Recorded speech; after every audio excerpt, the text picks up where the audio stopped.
If you are a parent and you got a phone call from the police letting you know that your child is in custody and they are not being released until they have something known as a detention hearing where they may or may not be released, it is essential that you contact a juvenile delinquency lawyer as soon as possible. Your child has an absolute right to have a detention hearing within 48 to 84 hours from the time of the offense. However, not every offense is arrestable where your child can be placed into custody until trial. If your child committed shoplifting, simple possession, assault, generally your child will be released from custody rather than be placed in the detention facility until trial. However, there are limited circumstances where your child may remain in custody until the date of his juvenile trial.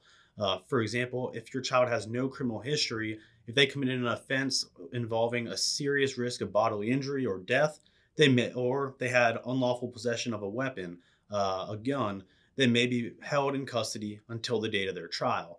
For individuals who have a lengthy criminal history, that could be taken into effect. If they were on probation and committed an offense in violation of that probation, again, they can remain in custody until the day of their trial.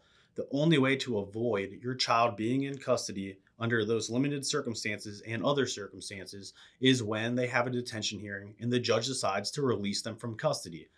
So, what does the judge consider that detention hearing is? Number one, was there probable cause that your child committed the offense? Is it more likely than not that your child committed the offense?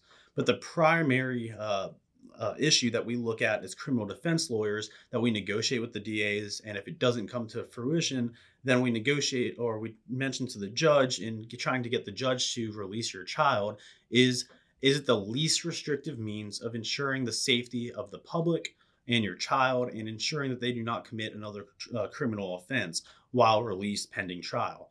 And generally speaking, there are a multitude of ways that we can avoid your child staying in custody. They could be placed on house arrest. They can have a curfew and be placed on probation.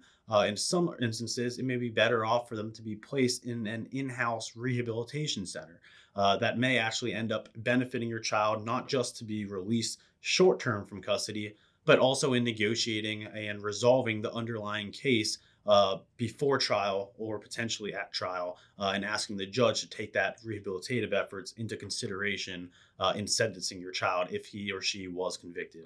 But the ultimate question, can my child be detained after being arrested, is really fact specific. But if they are detained, it is essential that you hire a lawyer so they can get your child out of custody if possible, as soon as possible.